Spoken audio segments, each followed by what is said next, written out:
Ma'am మీరు ఇప్పుడు చెన్నైలో పుట్టి, అక్కడ పెరిగి, ఇక్కడొచ్చి మీకిక్కడ అంటే ఎలా మీరు ఈ వెదర్ అక్కడ ఇక్కడ చాలా చేంజెస్ ఉంటాయి. ఫస్ట్ నేను చెన్నైలో పుట్టి పెరిగినాను. చెన్నైలోనే ఇస్తాను, ఈ అమ్మాయిని మాత్రం నేను దూరం ఇయ్యను అనింది అమ్మ.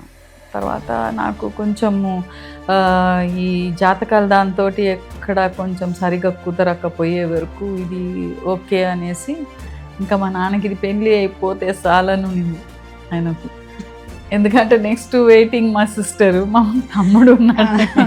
మళ్ళీ పెద్ద ఫ్యామిలీ అంటే నాకు కొంచెం ఐ లైక్ పీపుల్ అనమాట. మా అక్క కొంచెం రిజర్వ్ టైప్, కంపారిటివ్లీ నేను కొంచెం నాకు ఫ్రెండ్లీగా ఉంటాను అందరితోటి అని. పెద్ద ఫ్యామిలీ నీకు ఇష్టం కదా అనేసి సరే ఇంకా మళ్ళీ ఏం అనలేదు. మళ్ళీ అమ్మ ఆయన సిగరెట్ తాగేటట్టు ఉన్నాడు కదా అనేసి అంటే నాకు సిగరెట్ అంటే ఇష్టం ఉండదని అంటే అన్నీ కావాలంటే దొరకదు లైఫ్లో, ఎక్కడ నువ్వు అడ్జస్ట్ చేసుకోవాలని అనింది. అంటే నా మదర్ వాజ్ వెరీ ఇన్స్ట్రుమెంటల్ కొంచెం బ్యాలెన్స్ చేసే దగ్గర అనేసి సరే అని ఇంకా చేసుకున్నాను.